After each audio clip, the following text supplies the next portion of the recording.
Olá,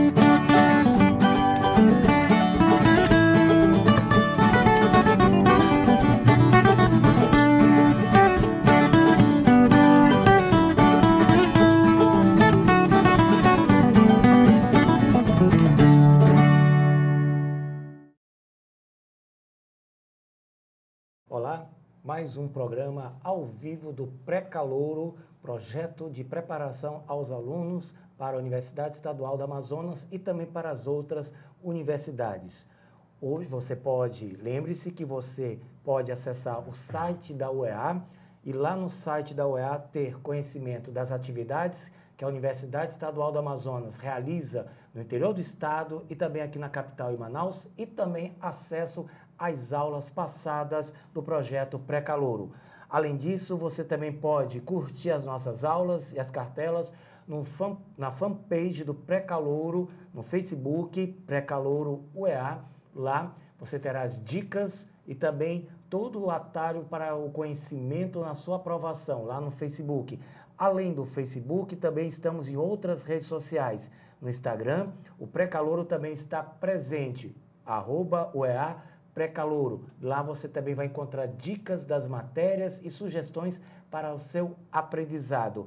E no blog, também tem o Pré-Calouro está no blog, Pré-Calouro UEA blogspot.com.br. No blog você também tem acesso ao material do Pré-Calouro.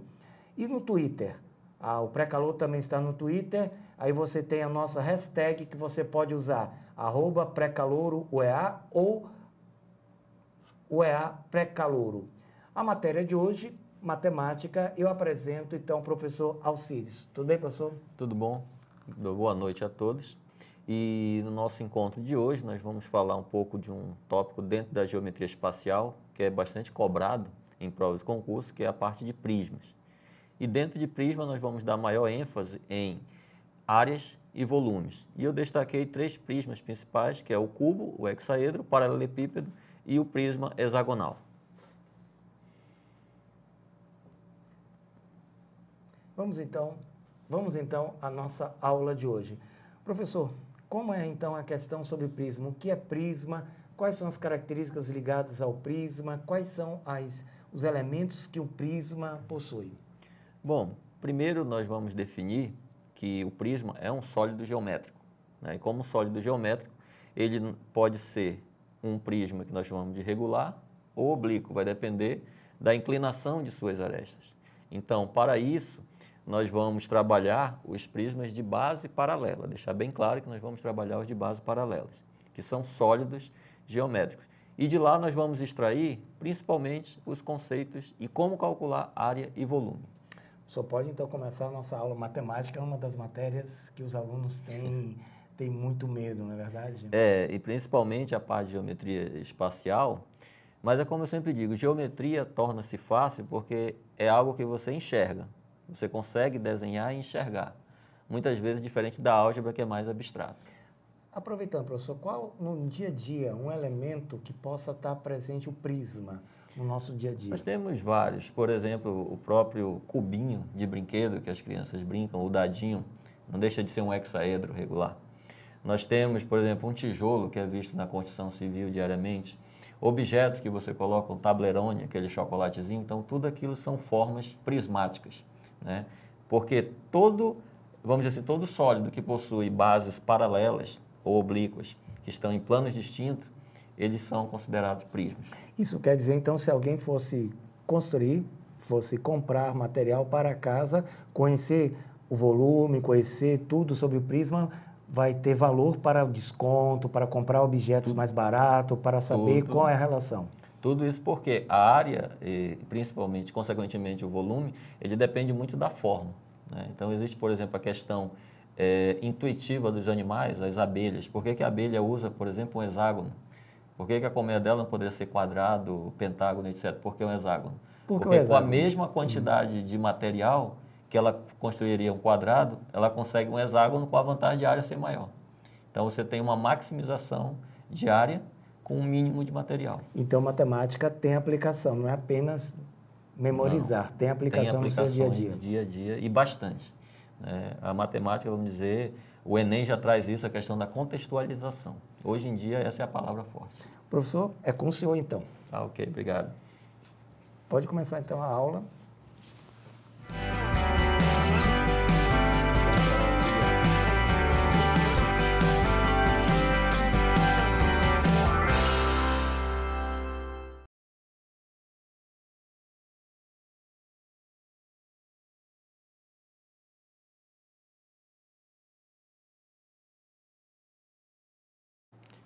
Bom, boa noite. Vamos dar início à nossa aula, né, sobre prismas. E como conversamos anteriormente, nesse bate-bola rapidamente aqui, falamos já de antemão o que vem a ser um prisma, né? Se ouve muito falar, até em ditados populares sobre prismas, mas do ponto de vista da geometria espacial, o que vem a ser um prisma, né? Então, sempre é bom associarmos, quando nós falamos de sólidos geométricos, que são figuras em 3 dimensões, a sua planificação, ou seja, como essa figura é de fato em 2 dimensões. Okay? Então, a nossa aula, quando nós falamos em sólido, nós vamos trabalhar sempre com 3 dimensões. Né? Por isso que ela tem essa terminação que nós chamamos de poliedros, né? Diferente do polígono, quando a palavra termina em gono, é porque é 2 dimensões. Poliedros, 3 dimensões. Então, nós vamos trabalhar com, vamos dizer, um dos sólidos geométricos que são mais cobrados em prova de concursos vestibulares, que é o prisma. Então, para isso, nós vamos definir, peço que vocês acompanhem aqui na tela, a definição de prisma, do que nós vamos trabalhar. Vale ressaltar, nós iremos trabalhar com prismas de bases paralelas, ok? Por quê? Porque nós vamos ter outros tipos de prismas, certo?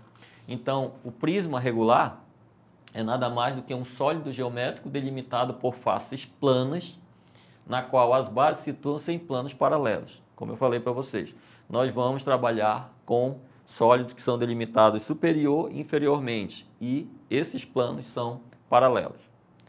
Por quê? Porque dependendo da sua aresta, vamos dizer assim, que são aquelas linhazinhas laterais, a inclinação, ou seja, dependendo do ângulo que ela forma com o plano da base, se é 90 graus, ele é reto. Se não for 90 graus, ele é oblíquo. E nós vamos trabalhar os retos. Tudo bem? Então, para dar sequência, acompanhe na tela. Nossa próxima cartela vai mostrar para a gente 2 exemplos de prismas. Um prisma sendo reto e um prisma sendo oblíquo. Observe que no prisma reto, eu coloquei aí 2 parecidos, nós temos ali embaixo um ângulozinho de 90 graus. Esse ângulo de 90 graus aqui representa o quê? Que ele é perpendicular à sua base. Do outro lado, nós temos um prisma oblíquo e ali o ângulo já não é um ângulo de 90 graus. Ele é 90 graus e mais alguma coisa. Então, por exemplo, nós podemos identificar com a canetinha. Pode continuar.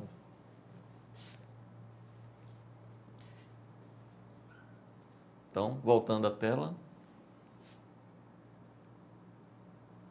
nós temos aqui um ângulo de 90 graus e esse ângulo aqui, ó, que nós podemos perceber, esse ângulo aqui, ele é diferente de um ângulo reto. Certo? Então, quando isso aqui acontece, nós temos o que nós chamamos de prisma oblíquo. Tá? Então, só para ficar bem claro, nós vamos trabalhar com os prismas regulares. Ok? Na nossa próxima cartelinha, nós vamos ter os elementos do prisma, certo? Todo prisma vai possuir esses elementos, independente da forma dele. Né? Que a gente vai já falar também sobre a classificação desses prismas, que vai depender do polígono da base dele. Mas antes, olha o que nós temos no prisma. Nós temos a base, tanto uma base superior quanto uma base inferior, ok? São chamados de base. Essa linhazinha lateral aqui, ó, ela é chamada de aresta lateral. Não confundir com essa linhazinha aqui de baixo, que é chamada de aresta da base. E o polígono que você enxerga na lateral ou na frente, que eles são parecidos, isso daí é chamado de face lateral. E nós temos o quê? A distância entre as bases. Okay? Observe que eu tenho uma base superior, tenho uma base inferior. 2 planos paralelos. Então, se eu calculo a distância de um plano ao outro, eu tenho a minha altura, ok? Então, os elementos principais de um prisma, as bases, que nós vamos falar muito, a altura, a aresta do prisma, a aresta da base e a face, ok? Por que isso é importante? Porque é de lá que nós vamos definir área e volume, baseado no quê? A área, principalmente na sua planificação. Então, vejamos na sequência. Como é que eu classifico um prisma? Bom, é muito fácil. Para eu classificar um prisma, eu vou sempre atentar o quê? Para o polígono que é a sua base. O que é o polígono? Aquela formazinha geométrica plana que nós conhecemos lá na sua base. Quando eu olho para a base, se é um triângulo, então eu vou ter um prisma triangular. Se for um quadrado, é um prisma quadrangular. Se for um pentágono, um prisma pentagonal. Se for hexágono, 6 ladinhos, um prisma hexagonal, certo? E assim sucessivamente, certo? Dando continuidade aqui na nossa tela, como é que eu determino a superfície, ou seja, a área? Geralmente o conceito de área e superfície é um conceito muito exigido. Área é o quê? É a medida de uma superfície. Então imagine que eu quero determinar qual é a área de um prisma, independente da sua classificação, da sua base. Então o que eu tenho nos prismas? Eu tenho, nós já falamos, base superior, base inferior, laterais. Então, dentro da superfície de um prisma, olha o que eu vou encontrar. O que vai ser a área da base? Vai ser a área dos polígonos que formam a base. Lembrando, se é um triângulo, a base, então eu vou ter um triângulo embaixo e um triângulo em cima. Então eu vou calcular a área dos dois e vou somar. Área lateral, eu vou olhar para o prisma de frente. O que eu estou vendo na lateral? Ora, eu vou sempre enxergar retângulos. Então, vai ser a área desses retângulos.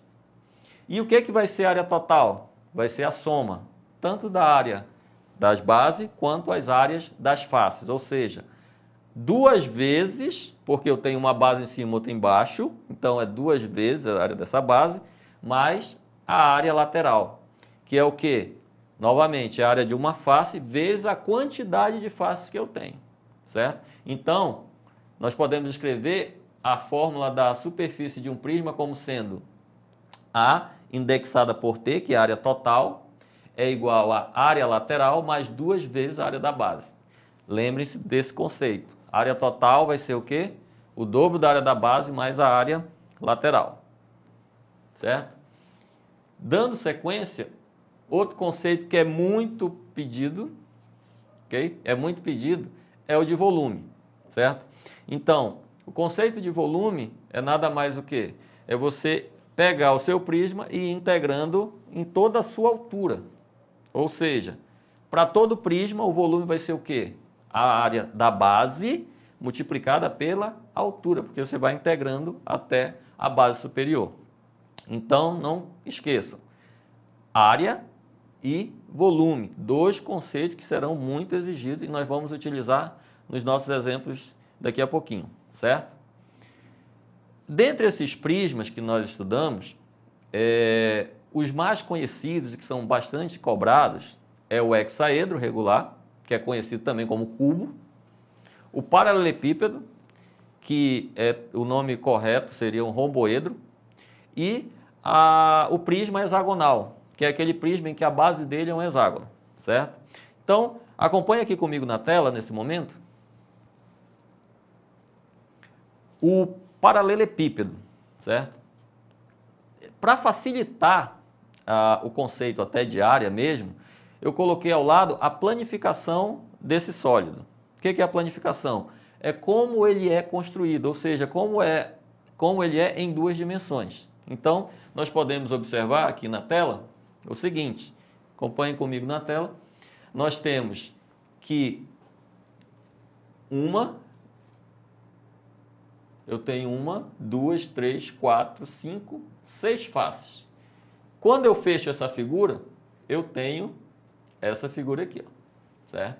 Ou seja, essa figura aqui, ela está em 2D e essa aqui é ela construída em 3D. Então, o que nós temos? que o paralelepípedo ele possui 3 dimensões. Que dimensões são essas? É o comprimento, a largura e a altura ou profundidade, certo? Como eu quero calcular a superfície total desse sólido, vejamos aqui como fica bem fácil quando nós olhamos para a planificação dele. Então acompanhem comigo aqui na tela. Ora, se nós observarmos, essa face é igual a essa, assim como essa é igual a esta daqui. E essa facezinha superior aqui, que eu estou enumerando, é igual a esta daqui, ó. Então, olha o que nós temos. Lembrando que como todas elas são retângulos, nós temos o quê? Que para calcular a superfície de um retângulo é o produto das dimensões, ou seja, a base vezes a altura. Então, no caso aqui, quando eu olho em 3D, ó, eu tenho A e B. Então, a área aqui embaixo é AB. Só que a de baixo é igual a de cima. Então, eu tenho 2AB. Da mesma forma, eu faço para essa face aqui, que é igual a esta face aqui. Então, é B vezes C, 2 vezes BC. E da mesma forma, a minha frontal aqui é A vezes o C. Então, todas elas são 2 vezes. Então, quem é a superfície de um paralelepípedo? 2 vezes o produto de AB por AC e por BC. Isso daí é o conceito de área total de um paralelepípedo. Ora, e o volume? O volume é uma consequência. Lembra que eu falei que o volume é sempre a área da base vezes a altura? Só que quando eu olho a base, eu tenho o quê? AB. E a altura é C. Então, o volume vai ser quem? ABC. Bem fácil de memorizar, onde A, B e C são as dimensões. Certo? Agora, o que acontece quando eu tenho um paralelepípedo? Ou seja, o paralelepípedo tem as dimensões A, B e C. Eu usei essas 3 letras para mostrar que elas são diferentes. Têm dimensões diferentes. E o que acontece se as 3 forem iguais? Aí o meu paralelepípedo ele vai receber um nomezinho especial. Qual vai ser? Acompanhe na tela. Vai ser um cubo. Um paralelepípedo que possui dimensões iguais, ele é um cubo. O nome técnico, vamos dizer assim, hexaedro. Hexa, 6. Edro, por quê? Porque ele é um sólido, ou seja, é 3 dimensões. Então, toda terminação edro quer dizer que é um sólido. E hexa é a quantidade de faces, certo? Então, olha o que nós temos. Voltando para cá. Todas as arestas têm a mesma dimensão, ou seja, eu chamei de A. Então, eu tenho A altura é A e o comprimento é A. Ou seja, o que é um cubo? São 6 faces quadradas. Então, são 6 quadrados sobrepostos, né? Justapostos. Ou seja, qual é a área de um quadrado? É A vezes A. Então, A vezes A é A ao quadrado. Como eu tenho 6, 6 vezes A ao quadrado. Então, fica bem fácil. Então, observem que a área, superfície total de um cubo vai ser o quê? A área de uma face vezes 6. Então, eu tenho 6A ao quadrado, acompanhando aqui no quadro. O volume, eu vou multiplicar as 3 dimensões. Então, A vezes A vezes A vai dar A terceira. E a diagonal, que é essa medida que une um vértice ao outro diametralmente oposto, vai ser o quê? Se você usar Teorema de Pitágoras, aqui dentro desse triângulozinho que está aparecendo, e resolver com algumas continhas, o que nós vamos encontrar? Que a diagonal ela é a aresta vezes a raiz de 3. Tem um detalhe bem interessante, teórico, dentro dessa informação da diagonal. O que quer dizer? Observe que a diagonal é o valor da aresta vezes a raiz de 3. A raiz de 3 ela é um número aproximadamente 1,7. O que isso quer dizer? Que a diagonal ela é 1,7 vezes a aresta. 1,7 quer dizer o quê? 70% superior. diferente do quadrado, que a diagonal do quadrado é o lado vezes a raiz de 2. Raiz de 2 é 1,4. 1,4 quer dizer o quê? 40%. Isso daí é uma informação porque algumas questões teóricas podem aparecer. Tá? Então lembrem dessa informação. Continuando, nós temos o seguinte. Como eu falei para vocês, nós estamos falando de prismas de bases paralelas, prismas regulares. Então, eu falei do paralelepípedo, peguei um caso particular do paralelepípedo, que é aquele que possui as dimensões iguais, ou seja, ele vai ser um cubo, e deduzi novamente as relações de área, volume e diagonal, também para o cubo. E aí nós temos agora um prisma, acompanhem comigo aqui na tela, que esse prisma, ele possui, quando nós olhamos para a base dele, ele é um polígono de 6 lados. Esse polígono é chamado de hexagonal. Se ele é um polígono hexagonal, aí eu observo que na minha esquerda eu tenho a planificação dele. É como ele foi construído. Então nós podemos observar que ele é construído dessa maneira. E do lado direito dele, que vai ter mais atenção para mim, é a minha base. Ok? Então observe que a minha base, que é isso aqui, ó, ela possui 1, 2, 3, 4, 5, 6 triângulos equiláteros. Qual é a vantagem de se trabalhar com triângulos equiláteros? Porque o triângulo equilátero ele tem a sua expressão para a área pronta. Porque eu só dependo de quem? Do lado do triângulo. Ou seja, para eu calcular a área de um triângulo equilátero, é eu multiplicar o lado pela raiz de 3 e dividir por 4. Então nós já temos lá da geometria plana, lá do ensino fundamental, essa regrinha pronta, essa expressão matemática, certo? Então vejamos o seguinte, para eu calcular área total e volume, que é o que me interessa, olha o que nós vamos fazer. Acompanhe o raciocínio comigo aqui no quadro. A área total vai ser o quê? Lembrando que a área total é a área da base, ou seja, eu tenho uma base aqui em cima e eu tenho outra base embaixo. Então, 2 vezes a área da base. E mais a área lateral, que são o quê? A área dessas faces aqui, ó. E como eu tenho um hexágono, eu tenho 1, 2, 3, 4, 5, 6 laterais. 6 faces laterais. Então, observe. Vamos observar o que nós temos que fazer. Quem é essa área da base aqui, ó? Então, vai ser 2, está aqui o 2, ó. Só que a base, como eu já falei para vocês, é um hexágono. Está aqui, ó. E o hexágono são 6 triângulos equiláteros. Então, por isso que aparece esse 6 aqui, ó. 6 vezes. Ora, a área de um triângulo equilátero, ela vale o quê? Aresta ao quadrado, raiz de 3 sobre 4. Então, só revisando.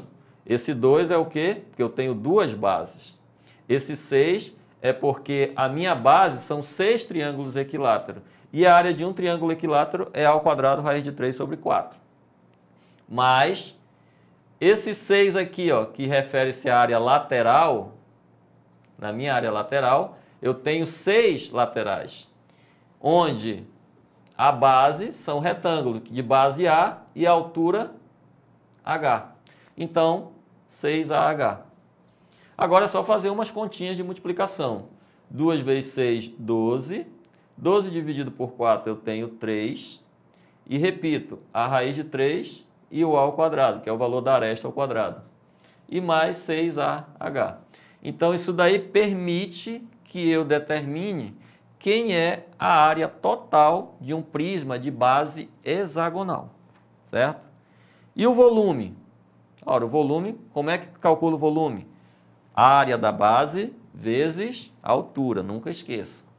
Aliás, um macete para vocês. Se a figura possui bases paralelas, é a área da base vezes a altura. Se a figura tiver ponta, for pontiaguda, como por exemplo, lá na frente vocês vão estudar o cone e a pirâmide, você divide por 3. Então, se tiver uma pontinha, divide por 3. Não tem, é só base vezes a altura. Então, como é que fica o volume, olhando na tela? O volume vai ser a área da base. Nós já sabemos que a base são o quê? São 6 triângulos equiláteros, aqui, ó, vezes a altura. Aí eu simplifico o 6 pelo 4 e eu tenho 3/2 de aresta ao quadrado raiz de 3 vezes o H. Memorizem aí, então, essas são as duas formas, vamos dizer, as duas expressões bastante utilizadas para nós calcularmos área e volume de um prisma hexagonal. Agora vamos ver num exercício como é que isso funciona. Vamos tentar envolver toda essa teoria em um exercício. Vejamos aqui, acompanhem comigo na tela. O exercício diz o seguinte, observe que eu coloquei um exercício bem simples. Ele diz que em uma piscina regular hexagonal, cada aresta lateral mede 8 decímetros. Então nós temos aí, ó, na figura 8 decímetros. E cada aresta da base mede 4 decímetros. Então está aqui, ó. Então observe que aqui eu tenho 4 decímetros e a altura 8, certo? Aí ele pede, calcule desse prisma o seguinte, a área de cada face, letra B, a área de uma base, letra C, área lateral, letra D, área total e letra E, o volume. Então nós vamos calcular esses 5 itens para um prisma que na verdade é um prisma hexagonal. Então vejamos o seguinte, como é que fica a solução, podem acompanhar. A área de cada face, se nós olharmos para as faces são retângulos. Então, como eu tenho 4 e 8, que seria 4 de base e 8 de altura, 4 vezes 8, 32 decímetro quadrado, porque é área. Então, é o fator de proporcionalidade ao quadrado. Certo? Na letra B, área de uma base. Ora, lembrando que a base são 6 triângulos equiláteros, como falei anteriormente. Então, vai ficar 6 vezes a área do triângulo equilátero. Só que como a aresta mede 4, então vai ficar 4 ao quadrado, raiz de 3 sobre 4. 4 ao quadrado é 16. 16 dividido por 4 é 4. 4 vezes 6 daqui da frente eu vou ter 24, repete a raiz de 3, decímetros quadrados. Então, já tenho a letra A e B. A letra C, ele quer a área lateral. Ora, o que é a lateral? Se eu tenho 6 laterais, então vai ser 6 vezes a área de uma face. Ora, a área de uma face eu já calculei na letra A, que deu 32. Então, vai ser 6 vezes 32, isso daqui vai dar 192 decímetros quadrados.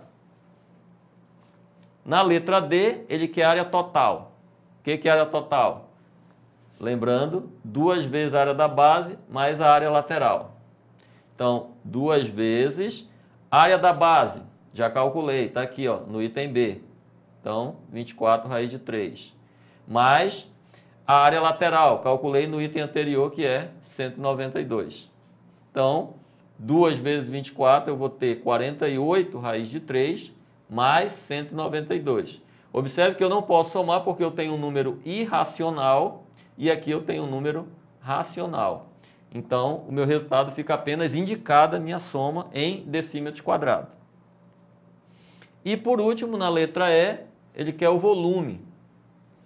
Ora, o volume é o quê? Área da base vezes a altura. Já calculei a área da base, lá no item B, e a altura é 8, certo? Que é a aresta lateral. Multiplicando aí eu tenho 192 raiz cúbica, ou raiz quadrada de 3 em decímetros cúbicos, porque agora eu estou calculando o volume. Então, esse exemplo aí mostrou como eu posso calcular área e volume de um prisma hexagonal. Agora nós temos um outro exemplo mais simples, que também diz que nós podemos fazer o contrário. Observe que aí ele me deu alguns elementos do prisma e eu calculei área e volume. Mas o problema pode fazer o inverso. Ele pode me dar ou a área ou o volume e pedir que eu calcule a aresta, ou seja lá, outro item que ele queira, outro elemento do prisma. Então vejamos o que diz o problema. A área total de um cubo é 54 centímetros quadrados. Calcule a medida da diagonal desse cubo.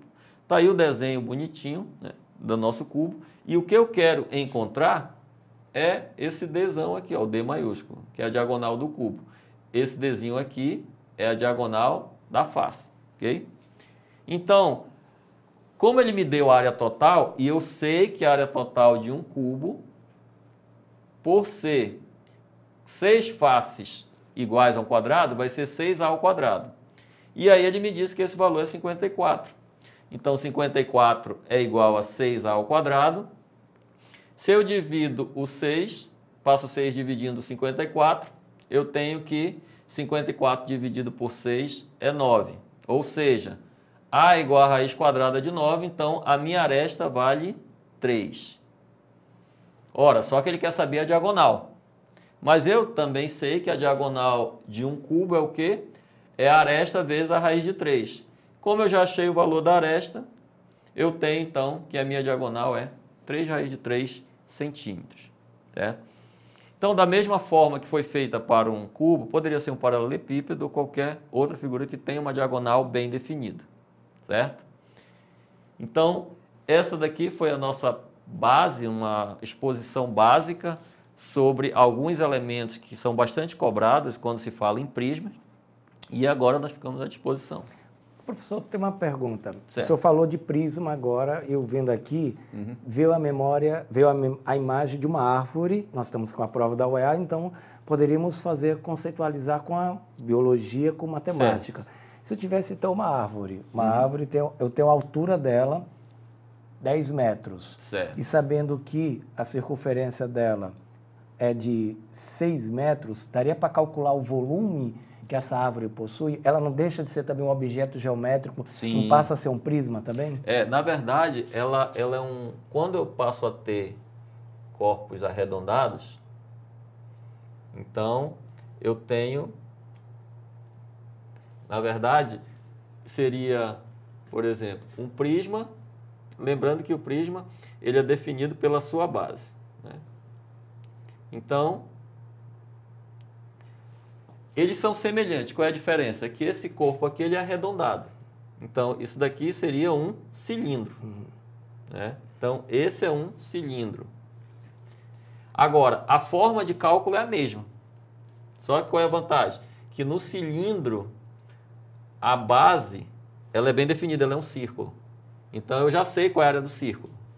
A área do círculo é π vezes o raio ao quadrado e vezes a altura. Então, eu teria como calcular o volume desse tronco usando essa expressão. Só que isso daqui já não é um prisma, é um cilindro. Agora, o princípio é o mesmo, é chamado de princípio de Cavalieri. Nesse caso aqui, então, se a pessoa for construir a casa e tiver um objeto, tiver aqui, parece um tijolo, né? Certo. É um paralelepípedo. Então, o tijolo.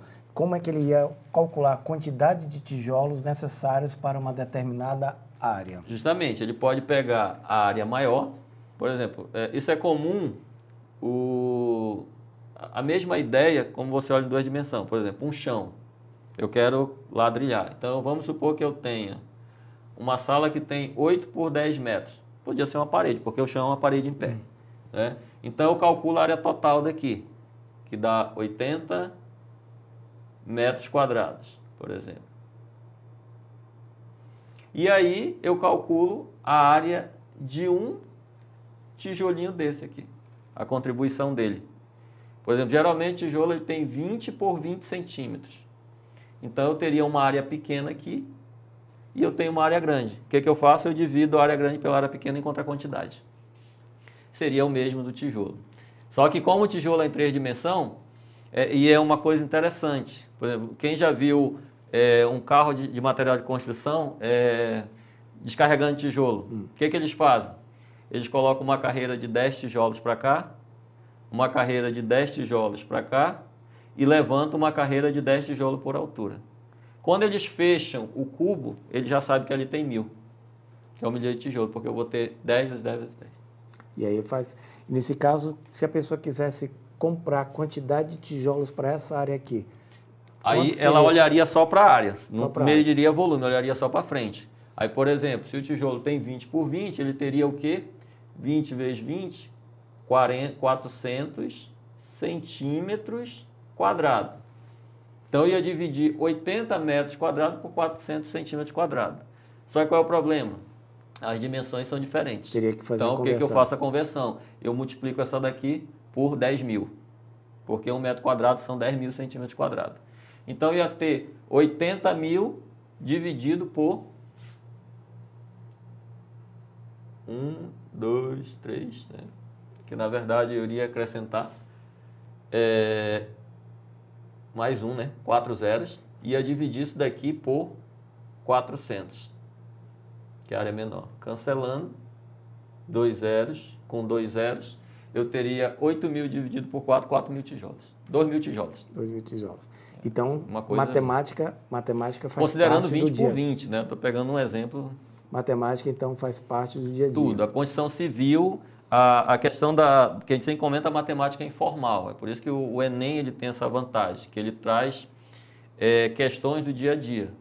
É claro que muitas vezes o pedreiro, o mestre de obra, ele sabe fazer essas contas mais na experiência. Não que ele tenha aprendido, né? Mas é a matemática voltada para o dia a dia. Nesse caso também, para o nosso estudante, um outro exemplo para ele. O senhor falou, no início da aula, o senhor comentou da abelha, que usa o hexágono E não quadrado. não quadrado, como elemento fundamental para fazer a sua construção. Certo. Qual a diferença, mostrando aqui na lousa, em relação a ele a usar o hexágono e o quadrado para maximizar Nós temos aqui um hexágono, né? 6 lados, né? E aqui nós temos um quadrado. Vamos supor que eu pegue a mesma quantidade de material. Então, o que vai ocorrer aqui, ó? Se eu pegar uma quantidade, um perímetro 80, então quer dizer que aqui é 20, vamos pegar um mais fácil, 120. Então, eu vou colocar aqui como 40. Cadê a borracha? De novo. Então, eu teria 40 por 40, certo? Que daria 120. 80, 160. Vamos pegar.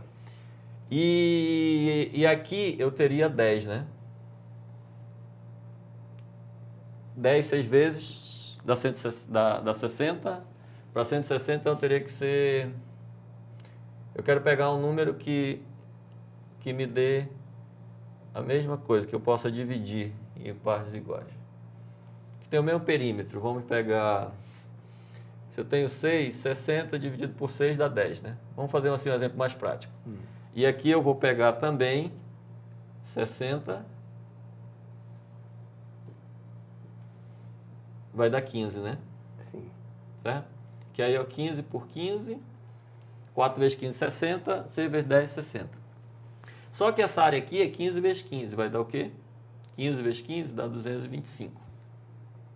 Que a área é multiplicar um comprimento pelo outro. E aqui, como é um hexágono, é 6 vezes o valor da aresta ao quadrado, vezes a raiz de 3, dividido por 4. Então, quando eu coloco esse aresta aqui, que é 10, 10 ao quadrado, 100. 100 vezes 6, 600. 600 dividido por 4 dá 150. 150 multiplicado por isso aqui, que é uma raiz de 3, dá 1,7 aproximadamente, vai dar maior do que 225. Ou seja, então a minha área aqui, com o mesmo material, eu consigo guardar mais coisa aqui dentro. Mais claro.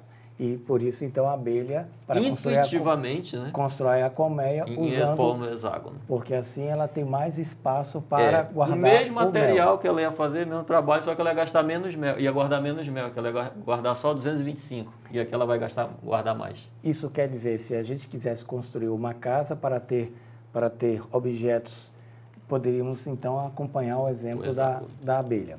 Com certeza. A mesma coisa é o quadrado. Qual é o retângulo que possui área máxima? É um quadrado. Porque, por exemplo, eu posso pegar um retângulo, vamos apagar aqui? Eu posso pegar um retângulo de 2, vamos supor, um retângulo que eu tenha 5 por 4, ele vai ter 4 aqui, né? E ele vai ter 5 aqui. A área dele vai ser 20. Eu poderia ter vários retângulos que tivesse esse perímetro aqui, ó. 10, 18. Perímetro é a soma dos lados. De 18. Mas o maior seria o quê? Que constituísse maior área. Se eu pegar, por exemplo,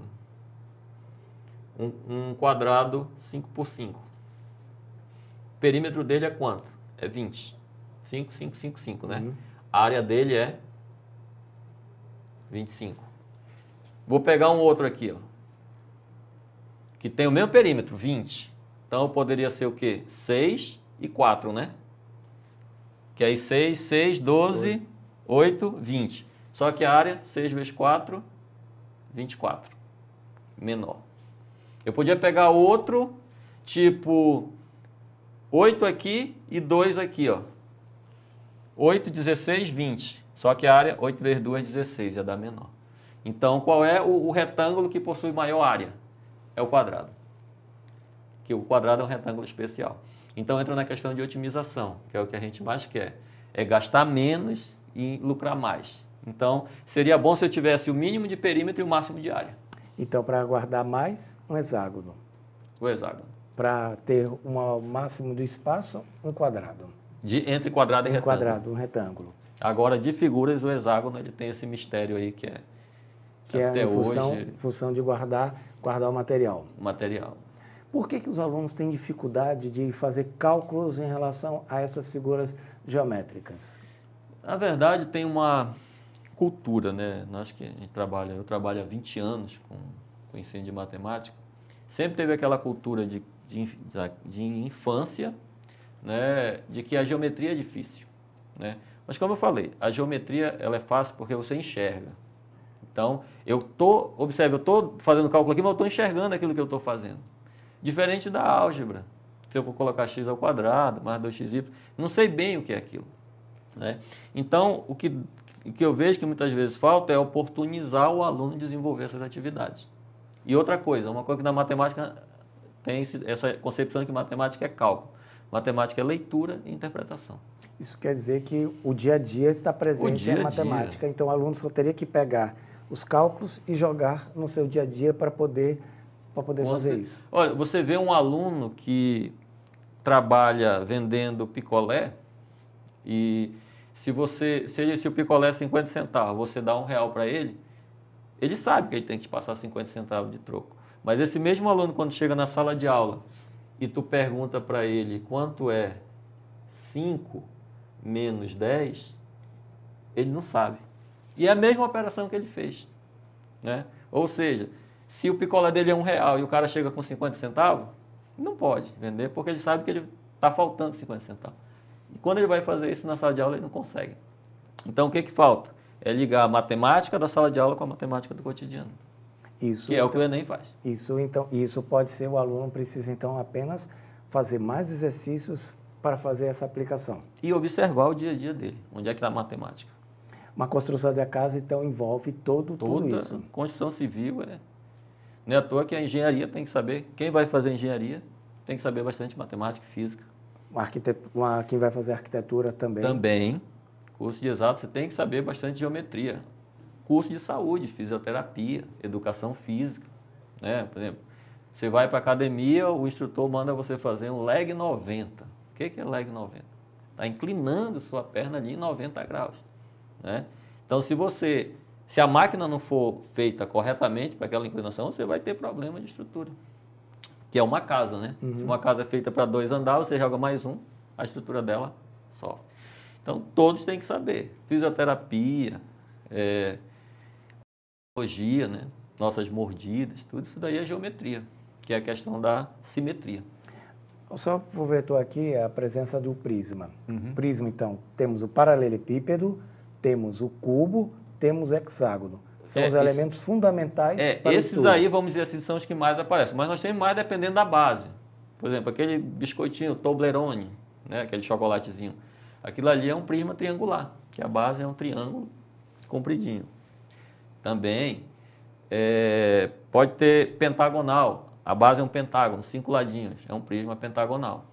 Agora, os que são mais cobrados, que aparecem constante em provas de vestibulares, são esses 3. Aqui, na parte 3D, apresentando o cubo. É o cubo. Quer dizer, o aluno só precisaria observar como é que é um quadrado, e poderia pegar aqui o quadrado e repetir 6 vezes. Pegava um de um lado e repetiria em 6 vezes, que ele teria a mesma representação. Que é a percepção, né? A gente está vendo. É por isso que a geometria é boa, que você enxerga. Eu estou enxergando aqui, são 6 iguais, então é 6 vezes aquilo. Então. A diagonal. Ora, se aqui é Pitágoras, aqui também, porque o triângulo é retângulo. Então, toda vez que eu tenho triângulo retângulo, eu posso usar Pitágoras. Deduzo a fórmula da diagonal. Então, ele pode pegar só um quadrado, deduzido um quadrado, deduziu a área, a área de um quadrado, ele multiplica por 6, deduziu a área de um cubo, total de um cubo. O volume, ele vai deduzir de outra forma. Que são estruturas, por exemplo, na química usa muito estrutura cristalina, estrutura cúbica. E vale. O bom é que você leva todas essas relações, independente do campo que você vai trabalhar. Acho que, professor, estamos chegando ao final da nossa aula hoje de matemática, um assunto que ainda que deixa os alunos meio tenso. Nós percebemos o que o senhor recomenda para os alunos? Quando se fala em matemática, a primeira coisa é tirar da mente aquilo que é difícil. Não é? A matemática ela é uma ciência exata, mas não é pontual. Resultados, vamos dizer, são únicos. Agora, os meios são vários. O que tem que estar ocorrendo é que se a sua sequência lógica na resolução de problemas ela está coerente. Uma sugestão é leitura. Por mais que você estude, se você estudar 10 minutos por dia de matemática, de segunda a sábado, você estudou 1 hora em uma semana. Tem que ter esse acompanhamento. Então, se você estudou 1 hora em uma semana, só uma continha bem rápida, no ano são 52 semanas.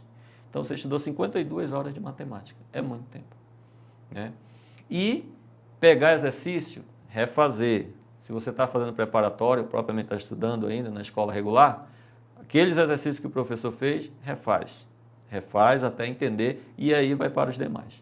Aproveitando que o senhor estava citando aqui, olhando aqui do cubo, o estúdio onde nós estamos não deixa de ser um cubo. Não, é um prisma. É um prisma. Aí a gente vai afirmar realmente se é um cubo se a gente pegar uma pena e medir e ver que todas essas 3 dimensões são iguais. Todas as dimensões são iguais. Aí é um cubo. Mas não deixa de ser aqui um prisma. Não deixa de ser um prisma, é um prisma. Um prisma. Porque a gente tem uma base paralela em cima e outra embaixo. E aí as laterais. E as laterais.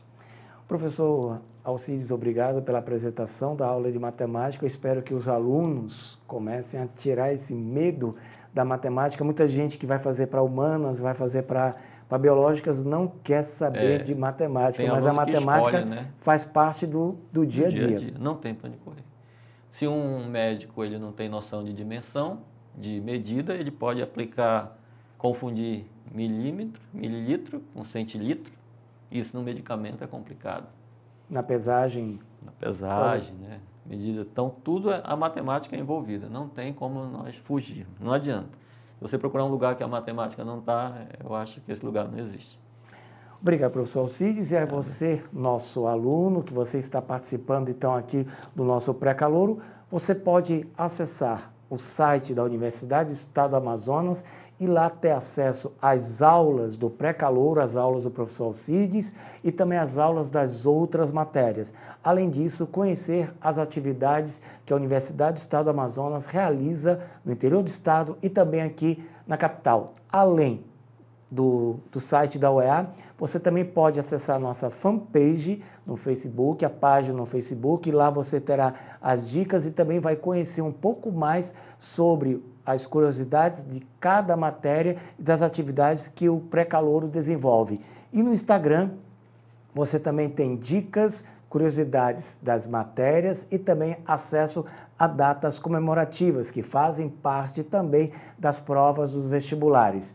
E se você quiser também ter base, material para baixar, para estudar, acesse o nosso blog, onde você vai encontrar também material Pré-Calouro UEA, o nosso endereço do nosso blog, precalouroea.blogspot.com.br. E no Twitter, você também pode acessá-lo e passar também as nossas informações, @precalouroea. E use nossa hashtag pré-calouro-UEA ou UEA pré-calouro. Nós temos então nosso próximo encontro na sexta-feira com uma outra aula aqui para você. Uma boa semana.